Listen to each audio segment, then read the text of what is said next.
Jake, we have something big to talk about. Okay, because this guy, the name Brown has been big for Louisville recently. Talking Isaac Brown. I'm talking. There's another Brown out there. What's the other Brown that I'm thinking of? Well, I mean, we had a bunch of running backs named Brown that were fantastic. Q1. Um, Kewan Brown was fantastic. Gonna miss him. RIP. Portal transfer. But the biggest Brown to date is Mikel Brown. Are we going with Mikel? Have we decided on that? Yeah, like I told you, I watched a documentary that he had like freshman sophomore year of high school. He says, "Hi, I am Michael Brown." So I've It heard people call it the other way, but that would be weird if he doesn't know how to pronounce his own name.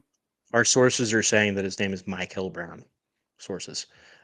Anyways, Mikel Brown, the number one. Well, by some services, some say number two, but number one essentially for all intents and purposes, point guard in the 2025 class, which means that he would be signing and coming to play for Louisville next season. If you're listening to this, he could already be committed to Louisville. And how huge would this be, right? Like how massive would this be? That I mean, look, Louisville brought in a guy in Chris Mack that did a pretty solid job in recruiting. Like I'd say the talent, the skill level out of high school that he brought in was maybe like a slight step up from Rick Pitino, right? Like Mm. the classes that he was putting together were really solid. You brought in Kenny Payne, and he was billed as this, huge name recruiter. Like he's going to have the number one class every year. He's going to bring in classes like John Calipari, one and done Central, yada yada yada. And he brought in no shade, Karan Davis, right? Like that's that's what we said. That's what we saw during the Kenny Payne era, and then Almost we had Trenton disappointed Flowers.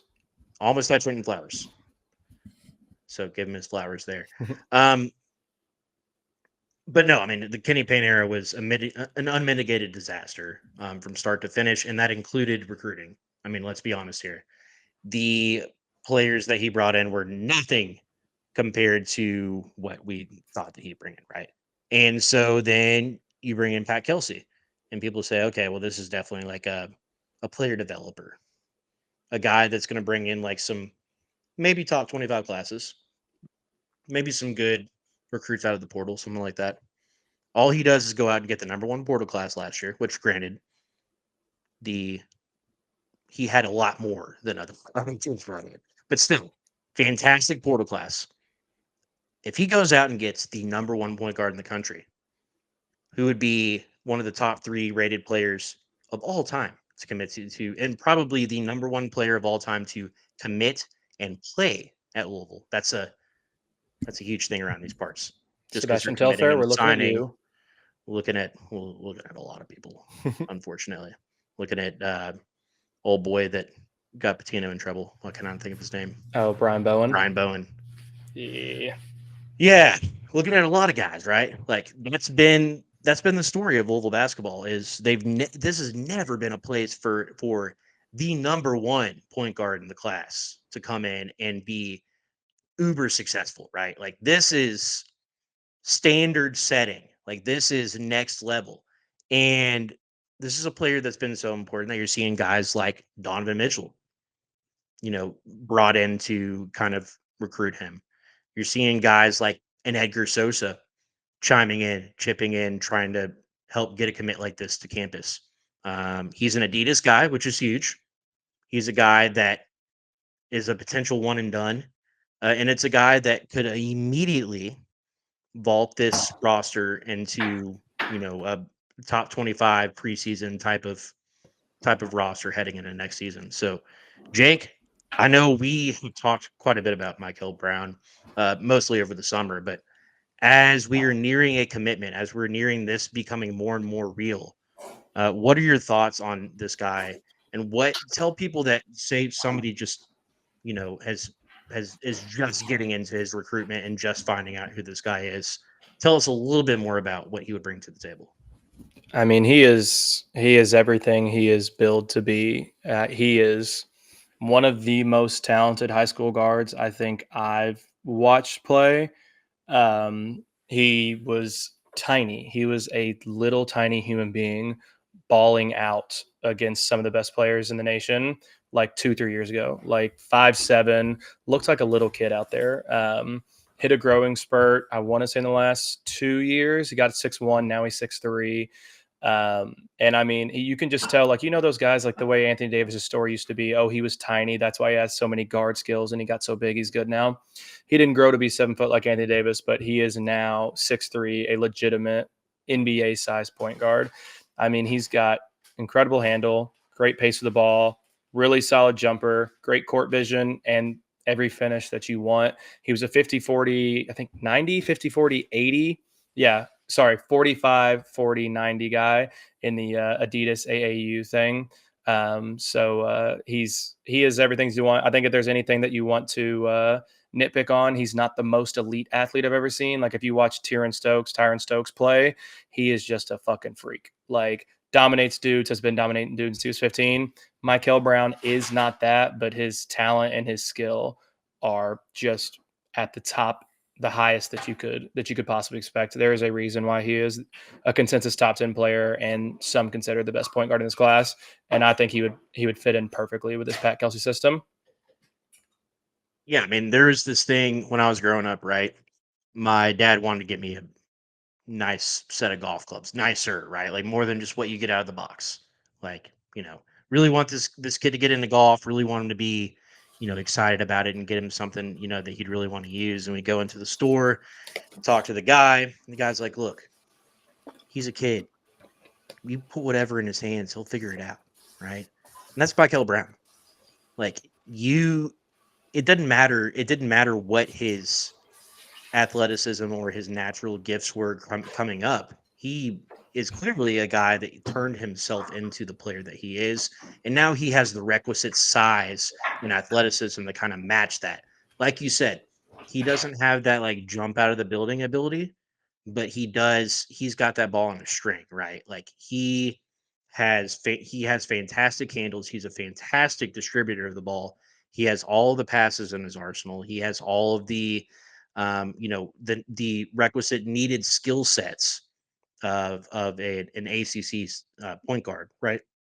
And excuse me for burping in here, Jake. And I liked it. do it again. Yeah, I mean, I've seen where he's listed as big as 6'4" with a 6'6" wingspan, right? So like true, he has the true NBA size at point guard, right? But he has a skill set that is far advanced compared to his peers. And I think that's why you see him rated as highly as he is. If you look at 247, Adam Finkelstein, director of scouting, Brown made him a name for himself as a diminutive but extremely skilled young guard. In recent years, though, he sprouted up 6'3", simultaneously embracing being a true point guard, taking his game to new levels. He remains exceptionally skilled. In fact, there isn't much he can't do with the ball in his hands. He has a total control of his handle as both creator and a distributor, and a terrific left hand. He's a talented passer with excellent floor vision and capable of hitting all corners of the court. He can throw pinpoint cross court skip passes with both hands, zip in the pocket passes out of the dribble, and make all other associated pick and roll reads with good timing. Brown also has very natural pace and appears to possess a real intellect for the game as well, picking up and implementing concepts quickly. We've also seen more consistent two-way engagement as of late with a matured motor and overall approach. He is listed as having a 6'6" wingspan as of July of this year. Again, a guy that's continuing to grow. And look, I mean, there's no other way to say it other than this would be probably the biggest singular moment of the Pat Kelsey era because it has become so important, in modern college basketball to have guys. If you really if you really want to be a championship contender, you have to have a guy or two like this on your team. A guy that they're just straight up, they're just better. They are just a better player than everybody else on the floor. And Louisville, I mean, like, look, Chucky Hepburn is pretty damn close to being that, right? Like, I think that he's probably the best, most dominant player on both ends of the floor that Louisville's had since Carly Jones. But overall, I mean, we're talking about a guy that is incredibly skilled, that has what it takes to come in as a true freshman, lead this offense, be a guy that's rising on NBA draft boards. I mean, as we're piecing this roster together, right? So when you look at guys that we're pretty sure are going to return next season, what does that look like? I mean, you have, who stands out to you as a guy that's returning? I mean, I know we have James Scott coming in or coming Mhm. back probably. Um, you have the two red shirts in, um, why Kobe am I Rogers and blanking? Ali Yep, Khalifa. thank you. Kobe Rogers, Ali Khalifa, and then obviously you have Corin Johnson returning from injury. So if you have Kobe Rogers, you have Corin Johnson, and then you have Mikel Brown, that is a fantastic backcourt that I mean you can build the rest of the roster around that next season. Yeah, I and mean, that's what Pat Kelsey wants, and I think needs is it needs to be a guard dominant, guard oriented roster. right. Um, Bigs that are more than one dimensional, bigs that can shoot, have some versatility in their game, I think are huge. And like above average wings or just 3 and D wings, I think like that's the Mhm. perfect way to build this team. Also, just quick aside, can Kason Pryor come back again? He only played 6 games, I would so assume so. He meets the requirements. yeah. Now, I mean, I think the other question, right, is does he fit on the roster? Does Louisville have the money in the arsenal to make that happen? Does he want to come back? Mhm. I think all those things are still yet to be answered. But could he potentially have a spot on next year's team? I think absolutely. Yeah, so I mean, And you return. So you got Kobe Rogers, Michael Brown, Corin Johnson as your 3 guards. You're going to return James Scott. You're going to return Ali Khalifa. So that's 5 right there. Let's mhm, say we do have Kaysen come back. That's 6 right there. I mean, that's a core mhm. 6 that I would feel Oh, very, very confident in. and then Kenai Roots, right? Oh, I Kanai mean, Rose. Thank you. Yeah, core yeah. 7. Thank you. And so, I mean, right there, you're looking at it's crazy to talk about because all of those guys except for two or no, all of those guys except for one are on the roster, Hmm. and none of those guys really play except for um, what am I blanking again? Kanai. Kanai and James. Sorry, Yeah, yeah, yeah. we're throwing so many names out there. But yeah, I mean, what a great foundation, and then from there, you just come in and you find the supplemental pieces, and then you have what sets up to be a really really quality roster next season. Yeah. I mean, if you have 3 guards that are skilled like that, I mean, Kobe Rogers was really coming into his own before his injury in the NCAA tournament last season. You have Mikel Brown, a guy whose ceiling is the roof, and then you have a guy like Corin Johnson. Last year was the Pac-12 Player of the Year, and really was starting to prove himself as a guy that was going to be a really consistent 6 man for Louisville again this season. So I mean, you have a lot of distributors on that roster, and you add in Ali Khalifa as a big man who was probably the best passing big man in the country last season.